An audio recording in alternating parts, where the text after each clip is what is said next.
Hello, you wonderful people, and welcome to another episode of Super-Fanta-Fi. This being a show where we talk about TV shows of the supernatural, fantasy, and or science fictional genre. For today's episode, I'm going to talk about Season 2, Episode 10 of Brea. A lot of really interesting things went down in this episode, so let's break it down.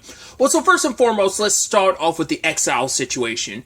Turns out that we kind of already knew because of the ending of the previous episode that Lucas was right about Virgil, but we didn't know fully what the whole thing was. The fact is, we learned about his wife last episode, made me go like, right, that must be what Talmud has on you. Turns out that is the case. It was his wife, Jane.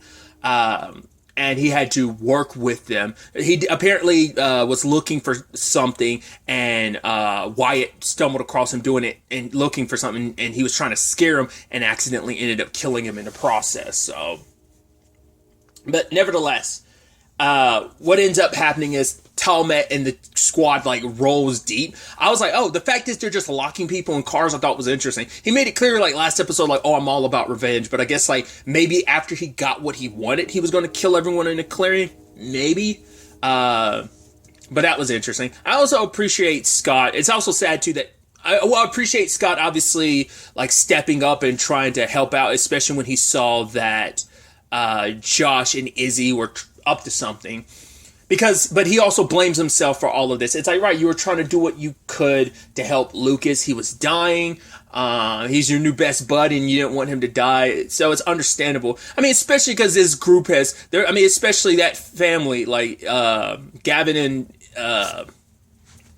Eve have done a lot, for their family's sake, making some decisions, some unilateral decisions. So, he's in decent enough company when it comes to that situation. But I also appreciate it too, and I don't think that gets talked about enough, of just how, brave he's gotten, especially because his greatest fear is not doing anything, because he froze constantly last season, and now he's trying to be better about that. He wants to be better, he wants to be braver, he wants to come through when the time comes, and he's proven himself time and time again. So making those sacrifices like that, I haven't jumping ahead a little bit, I love that it was him, because I was scared Talmud was gonna not kill him, but maybe wound him or something. It's no, him and Talmud went at it, and he ended up... I can only assume Talmud's dead, but maybe they patch him up and they're locking him up again. Maybe they give him back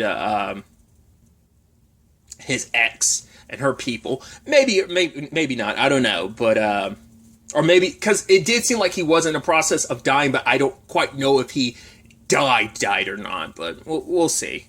Because he dropped some pretty pertinent information, so I'm curious. It'd probably make a lot of sense for him to be dead, so he can't continue talking about. But we'll see. I'm also curious how Pada's gonna feel about that, because it's complicated.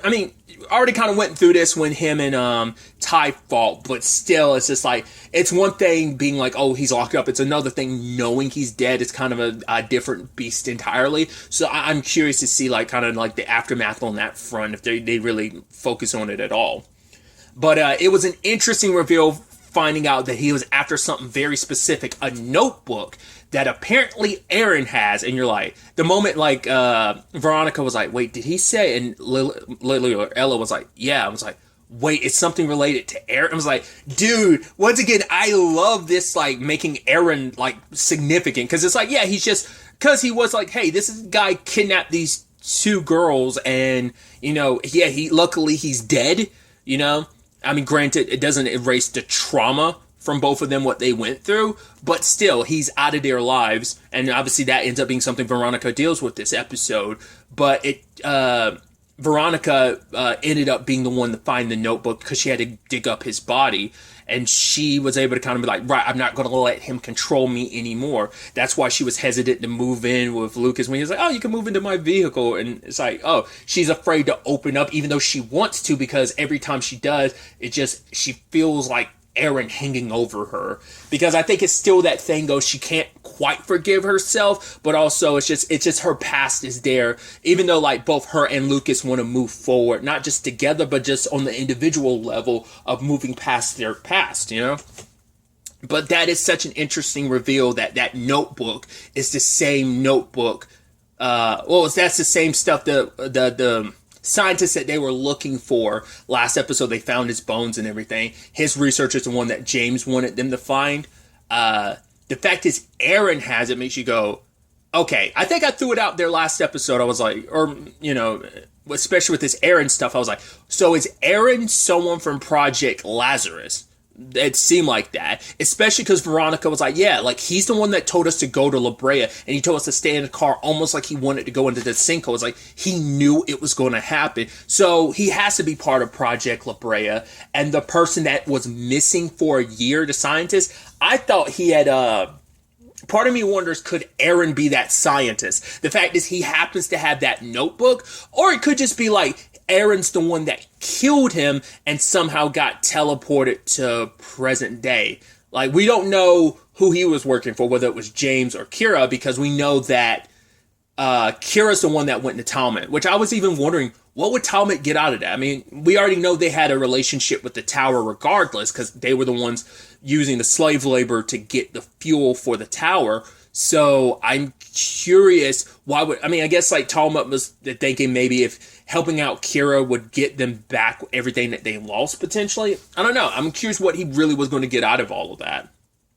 So, but that's fascinating because now Veronica's trying to figure out, it's like, right, the petals he had us draw, that he drew all the time, there's from this very specific, they're from 10,000 BC. So how did he know about that? Why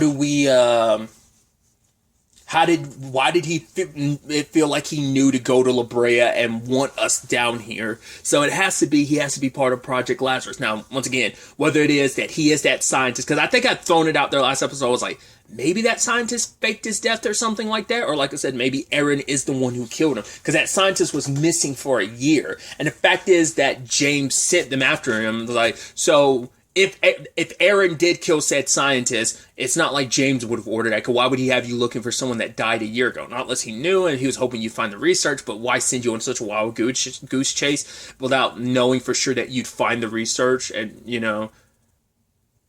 so it had to be a thing of either someone else set that up or he faked his death and somehow ended up present. That I don't know. I'm interested to find out what the hell this whole Aaron situation ends up being. But it's fascinating how that ties into, obviously, other elements of the episode where we have Ty getting his treatments, but then Kira is telling him to look into Project Blue Moon. And so he's talking to James as his therapist, and James is kind of obviously reserved. He's not willing to kind of really open up. He talks about the fact that he hasn't really slept in a month. Insomnia is getting to him, and he said because of a dream, because it's like, right, stress is most likely a contributing factor in some regard. But Ty, doing his own due diligence, kind of found out more about like this particular pine because he was worried. He's like, oh yeah, the dream was about these pine needles not happening or whatever. But it's like, no, there hasn't been a supply of those for like a year, so you were lying to me. So what's this about? It's about Isaiah. He has that nightmare over and over. He had that nightmare a month ago about Isaiah, walking into Isaiah's room and finding him gone. Because it is the complicated thing of like, yes, Isaiah's back as Gavin, but he lost his son for decades. And like now that his son is back, it's like my son isn't the same person anymore. Plus, my son isn't willing to trust me. It's like all those years we lost, and even with us back in each other's lives again, it doesn't take away the pain of what I've lost. And he feels like that nightmare kept him up, and now it's like I felt like I lost Isaiah all over again. It turns out he was actually going to kill himself, but the bullets were removed because he wanted to keep the bullets separate from the gun just to protect Isaiah, which obviously a lot of this resonates with Ty, because Ty, as we know, was in a very similar place with just his illness and just where his life was at the time. So, but he kind of found another reason to live, to keep going. I mean, once again, he's getting married and everything. So he found a reason to live, and obviously, James saw that as a sign of like, right, the reason I took those bullets out was for Isaiah's sake, and in turn that ultimately ended up saving me. So he saw it as a sign, and he showed Ty the pictures that Isaiah used to draw as a kid, and there was the blue moon. And the moment he did, I was like, So that's what this is about. And even confirming with Kira what this was about, that that his biggest regret is everything that happened with Isaiah, like losing that time with his son. So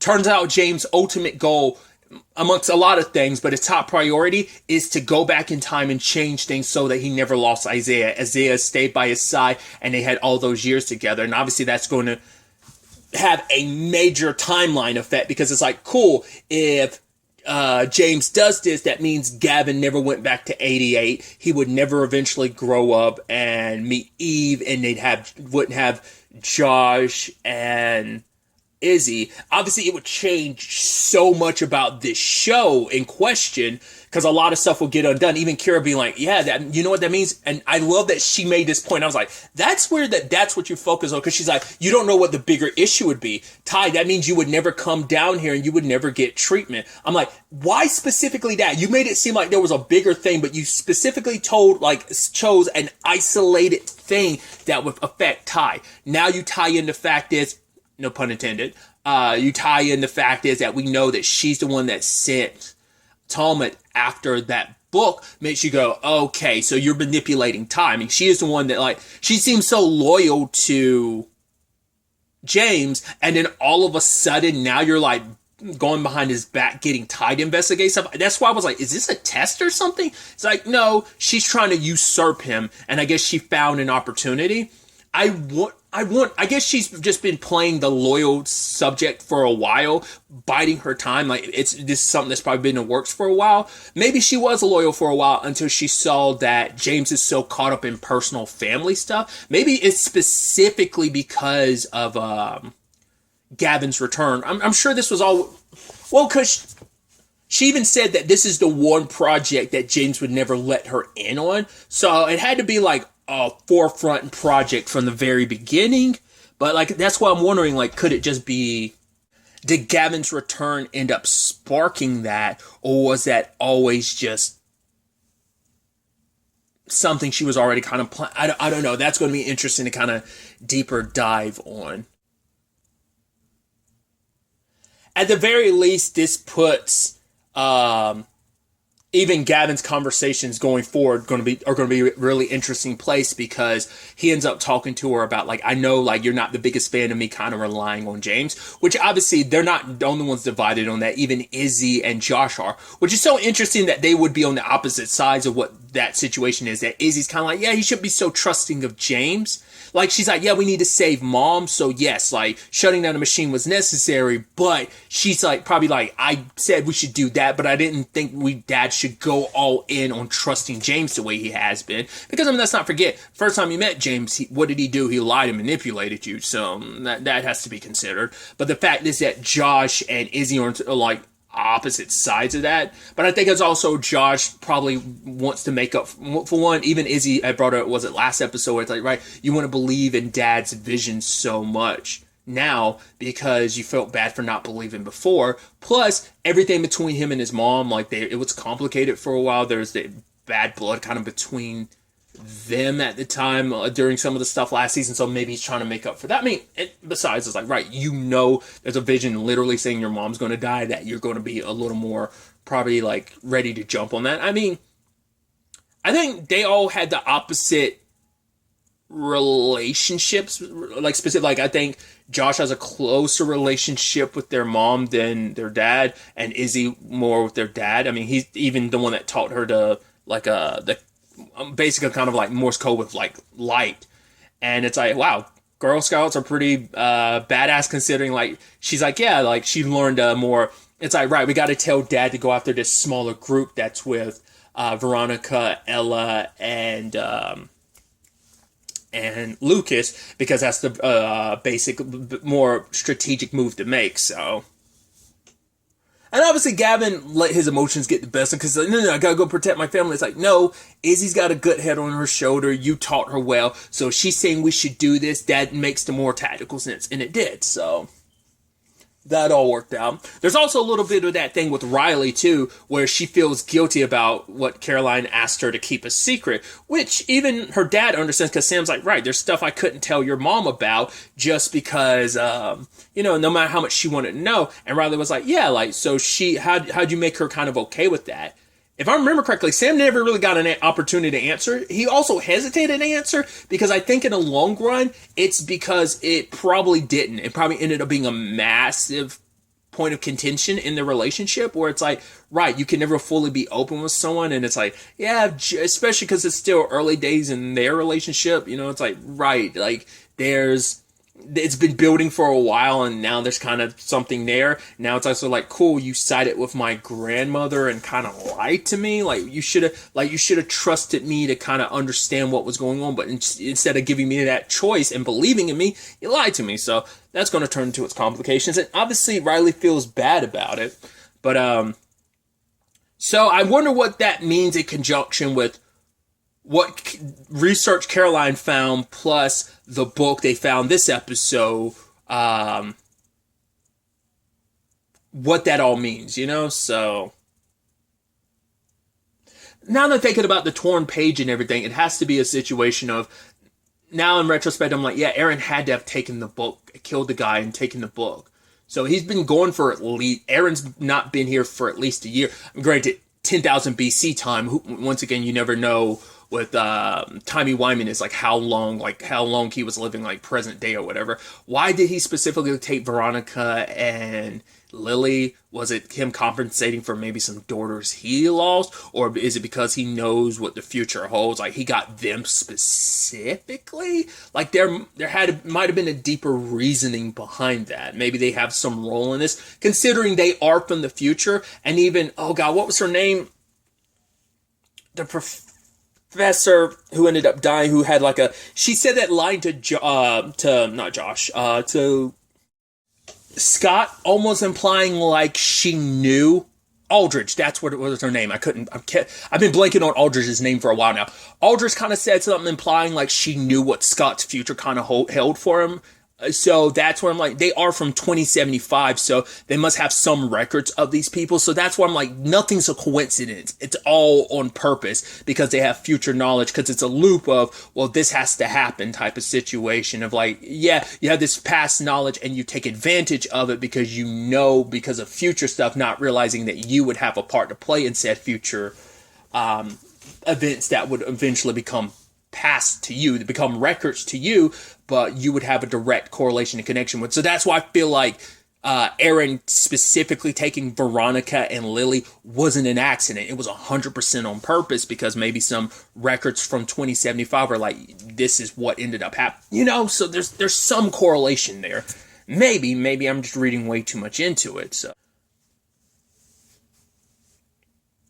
there's also, I didn't talk about it, I almost let it slip my mind. Let's not forget about the big reveal that Levi returns. For whatever reason in my head, I kept being like, Eli. I was like, no, that's not right. It's Levi. I don't know why I'm blanking. It's not like it's been that low, man. My brain is scattered this morning. But the fact is that Levi returned, and him saying like, oh yeah, I jumped into I was like, that's so weird, because when you guys tend to jump or fall into sinkholes, you kind of end up landing in a spot. He casually strolled in through a portal. That's what I thought was kind of weird. I mean, he kind of did a little bit of a Terminator landing, sure, when he came through, but I'm like, usually it's kind of like we went through the portal and we landed on the ground. Like, he kind of Terminator landed outside of the portal, like that just like opened up ground level. So I'm like, no one else was there to see that, so I don't know. So when it's revealed, hey, it's Levi, but it's Levi, from 1998, and he's like, yeah, I'm trying to get all you guys back, so I ended up joining like a government project on this stuff, so but he's also like, yeah, I'm not here for Eve. I ended up falling in love with someone on a project. She died, and so, but I'm here to, carry on that torch. I want to bring you guys back home. But he ends up telling Eve the truth because he couldn't tell Gavin the truth, that he's here to kill James, because it turns out the sinkholes have continued to open up. Obviously, it's like this situation didn't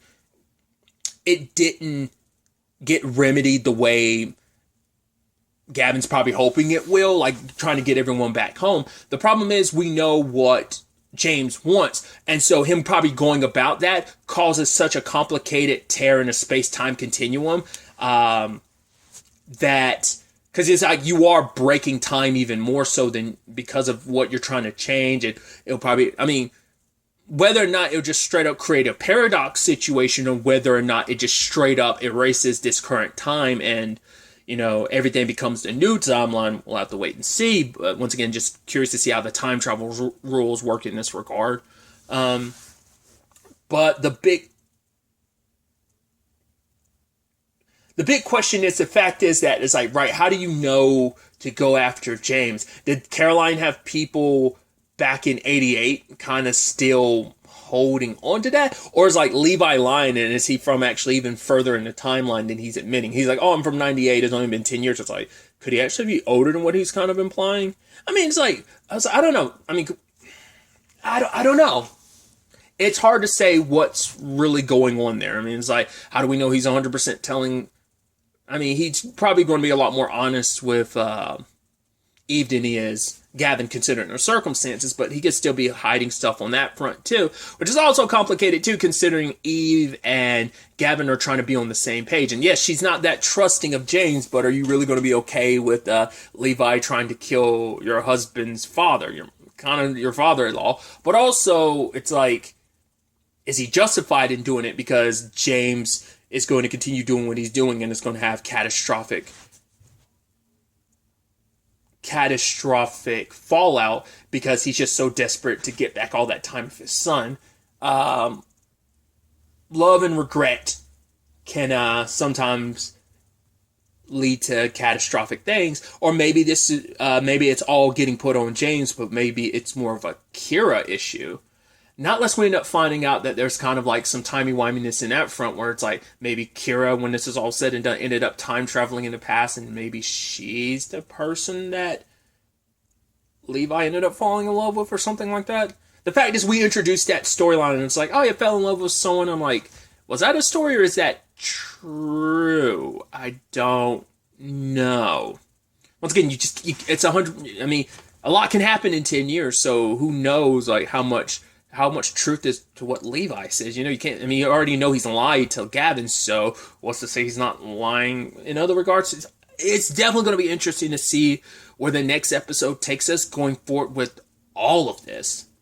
But really, that's all I'm going to talk about. Till the next time we meet, be happy, be safe, live life to the fullest, and enjoy it.